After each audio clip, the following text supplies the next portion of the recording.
Well, guys, it looks like Gun Owners of America, they're making me proud again. As you guys may or may not know, I'm the state director for the state of Louisiana for Gun Owners of America.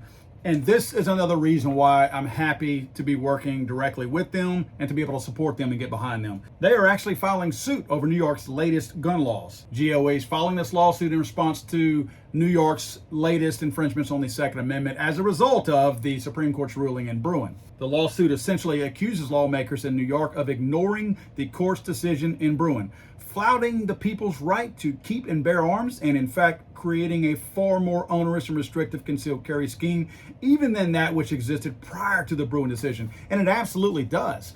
These new restrictions and requirements that New York is trying to place on anyone wanting to pursue a concealed carry permit within that state are way more strict than any that were in place prior to. So this is clearly retaliation. This is clearly a temper tantrum. And this is very evidence of a government who fears losing control over its people. I mean, this is what they do.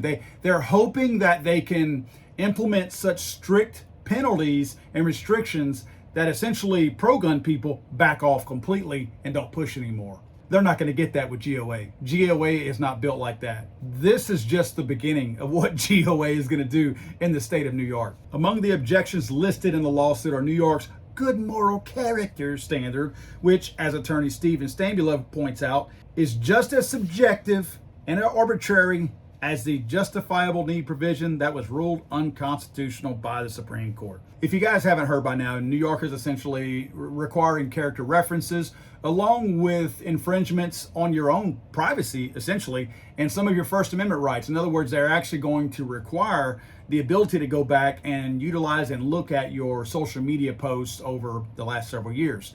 So you're going to be under intense scrutiny as far as a judgment call, because this is all subjective.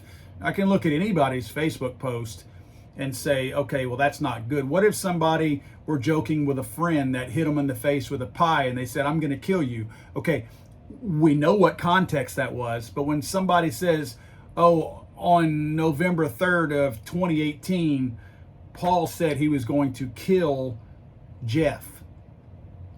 Well, that's going to negate my ability right there, because you're going to say that I'm unhinged. And in fact, they might actually slap a red flag gun law on me, kick my door in the middle of the night, shoot my dog, and take all my guns. It also points out a Second Amendment tax because of the cost of this 16 hours of classroom training and 2 hours of live fire instruction.